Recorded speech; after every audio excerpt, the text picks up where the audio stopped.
natin ang masasarap at masayang kainan ngayong gabi dito sa Idol sa Kusina! Siyempre naman, dahil naghahanda pa rin tayo ng mga pagkain kayang-kaya nilang ihanda sa kani-kanilang mga tahanan. Lalo na ang mga mommies out there na palaging nanonood sa atin, Chef. Naman, tama, masarap na, masustansya pa ang mga pagkain ituturo natin para mas siguradong malusog ang pamilya, lalo ang babies natin. Yes, usually kasi chef, 'di ba? Puro para sa mga adults, older children ang mga niluluto natin. Pero ngayon naman, iluluto natin chef ang mga recipe na para sa complementary food na makatulong sa tinatawag na growth potential ng mga sanggol during those crucial first 1,000 days. Tama ka dyan. At habang niluluto natin itong dishes na ito, makakasama din natin si Miss Malu Enderia, Nutrition Officer for ng Nutrition Information and Education Division ng National Nutrition Council para mabigyan tayo ng iba't ibang payo tungkol sa kahalagahan ng first 1,000 days. Welcome again, Welcome, Miss Malu! Thank you, Bettina and Chef Boy. Nice to have you again. Oo naman. Parang suking-suki Thank you for ako having nila. us. Tayo pala. Oo. Sali mo naman ako dyan, ikaw lang. Tayo pala. Alright, Chef, Alright. let's start. Ano Ano? pong una natin gagawin? Ito natin, bibigyan natin very nutritious twist ang paborito nating lugaw para kay baby. Kaya gawin natin yung Okay. tatlong klasing lugaw. Okay, lugaw. Chef, habang nagpe-prepare ka dyan, matanong Oo. ko muna si Miss Malu. Go. Ma'am, this new campaign of the National Nutrition Council is about the first 1,000 days. Ano po bang nangyayari dito sa unang 1,000 days ng buhay ng isang tao? Ang first 1,000 days ay nag-uumpisa yung sa very first day na mabuntis ang nanay Apo. hanggang sa bago mag 2 years old ang bata. So, meron kang 270 days ng pregnancy, Opo. yung 9 months. Yes. And then 365 days yung first year ng baby. And then another 365 days sa second year. So, that's 1,000 days. So yun ang first nandito 1,000 pa lang, days. magsisimula na yung Yes, nutrition. doon nag-uumpisa. Okay. Okay. Ma'am, paano po ito nakaka-apekto sa potential for growth ng isang bata? Ang first 1,000 days ay tinatawag nating golden window of opportunity. Wow, Kasi ito yung critical na pagkakataon. Ito yung pagkakataon na pag nabigay mo ang tamang nutrisyon at lahat ng mga interventions sa pregnant mother at sa bata sa first 2 years niya, matitiyak nun ang magandang nutrisyon ng bata hanggang sa kanyang paglaki. Throughout his lifelong course, ma-ensure mo makukuha ng bata yung kanyang full maximum growth and development potential. Tama. So, ma'am, kasi kadalasan ng mga ina, alam nila lang yon starting from birth, kailangan nila mag-breastfeed because we all know that breastfeeding is best for babies, di ba? Paano po natin masisiguro na ang mga nanay, alam nila kung gaano kahalaga itong period na to? Actually, Bettina, nag-start pa yung before pa mabuntis ang nanay. Before pa? Dapat maganda na ang nutritional status before pa maging pregnant. Okay. Oo. So, dapat normal ang weight before siya maging pregnant at ma-maintain niya yung normal weight niya throughout the period niya ng pregnancy. Ito po, lalo pag kids, huwag masyadong maraming ginger. Parang binigyan mo lang ng matanggal yung umay ng rice. So, kunting ginger. Malasahan lang. Malasan na ng konti. kasi pang Ginger. baby. Alright, lagyan natin ng kunting garlic and onions. Yung isa, chef, bakit wala po tayo nilagay na panggisa? Kasi yan, ganito yan. Diretso siya, akin na yung rice para maintindihan mo. Diretso na yan. Kunin mo yung sandok, lagyan mo ito ng tubig. Ganun kasimple. Okay. Yan. Okay, lagyan natin yung munggo. Kalabasa siya. There you go. Tapos dito naman po sa kabila, lalagay po natin ang ating liver. Chicken liver. Kunat ako dyan, may liver. Then may carrots siya, Bettina. Sarap Okay po may carrots. So, manamis-namis. Oo. Yan. Ma'am, since we're talking of nutrition, especially yung importante yung role ng nanay, ano-anong mga pagkain po ba yung kailangan niya to have in her diet to ensure na mamamaximize niya yung sustansya nun at yung health din ng anak niya at ng katawan niya ay masisigurado na in good shape? Dapat syempre balanse ang kanyang pagkain. Yung sinasabi nating yung 3 food groups, dapat meron siyang go, grow, and glow foods.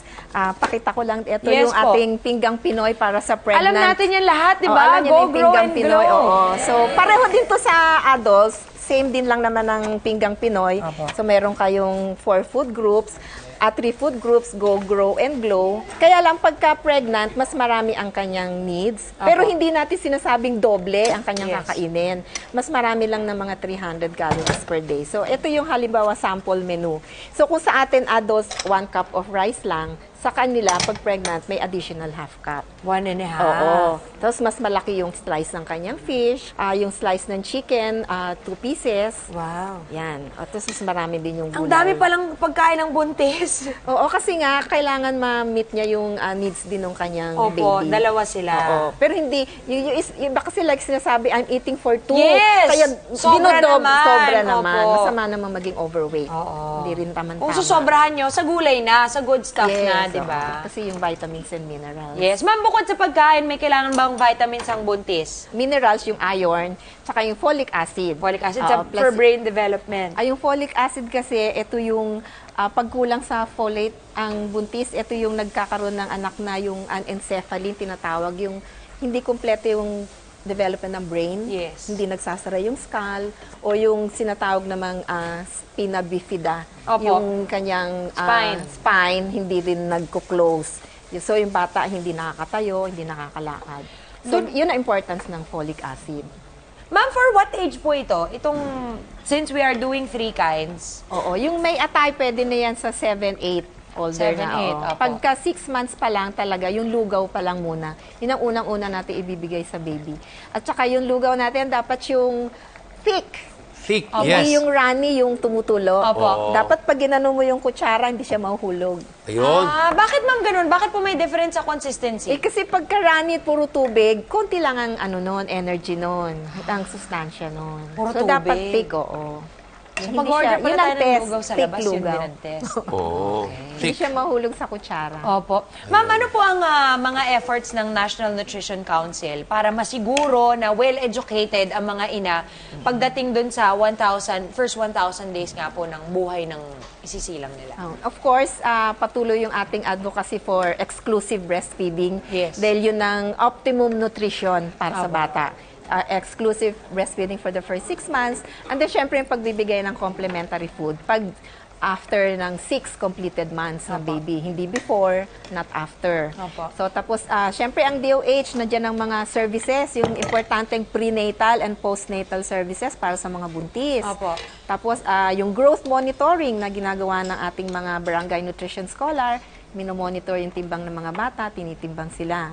So, nandyan din yung ginagawa namin trainings para sa mga nutrition workers sa Yes, opo. communities dahil sila yung nagtuturo sa mga nanay. Opo. At least sa pamamagitan ng programa natin at ng National Nutrition Council, nakakapagbigay tayo ng impormasyon kung paano na magiging successful at healthy talaga. Napakaganda ng programa ng nutrition nila kasi nga, alam Yes. mo ba, may programa tayong ganito, pwede po. Pwede tayong mag-feeding sa mga bayan-bayan, di ba po? Opo. Oo. So speaking, ma'am, of complementary meals, meron tayo itong 3 klase nga po ng lugaw. Ang pinaka-basic natin only has rice, squash, and munggo. Oo. Ano po ang nutritional benefits nito sa isang 6-month-old baby? So yung rice, yun yung source ng carbohydrates, yung energy. yes, opo. Yung munggo naman, source yan ng protein. Go, plus so other grow. vitamins and minerals.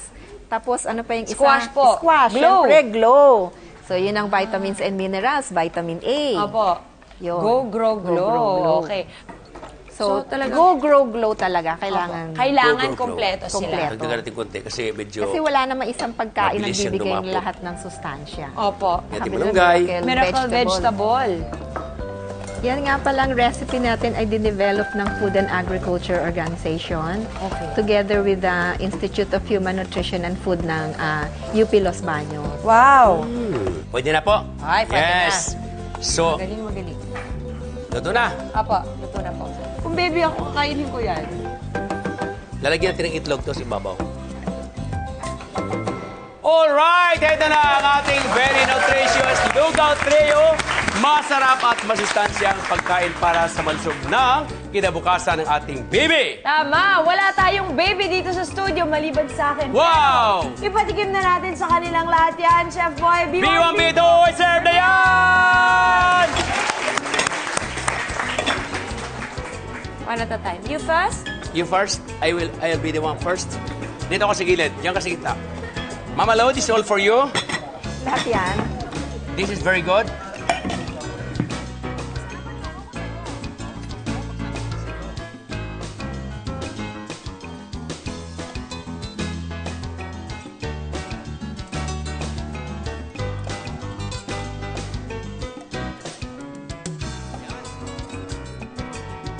Mamalu. Kamusta po ang ating lugaw trio?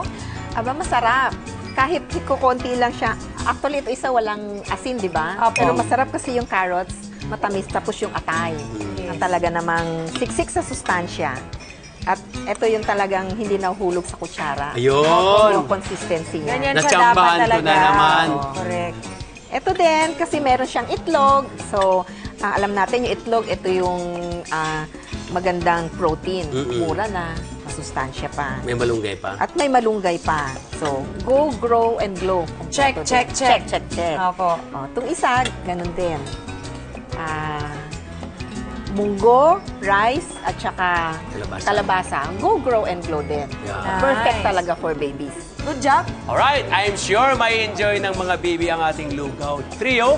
Ngayon alam niyo na kung paano gagawing mas masustansya ang ordinaryong lugaw para healthy si baby. At syempre naman, nais natin magpasalamat kay Miss Malu Enteria, Yes! National Nutrition Council, for sharing valuable insights about the first 1,000 days ni baby and more tips para sa mga pregnant and lactating moms, di ba? Maraming salamat po, ma'am. At anything Yes, else, naman. ma'am? Any tips pa po na gusto nyo ibigay sa mga nanay? Sa mga nanay out there, tandaan po natin, first 1,000 days ni baby, pahalagahan po natin para sa kanyang magandang kinabukasan. That's right. Marami pa kaming nutritious and delicious dishes na ihanda para sa inyong babies. Kaya tutok lang dito lang sa Idol sa Kusina!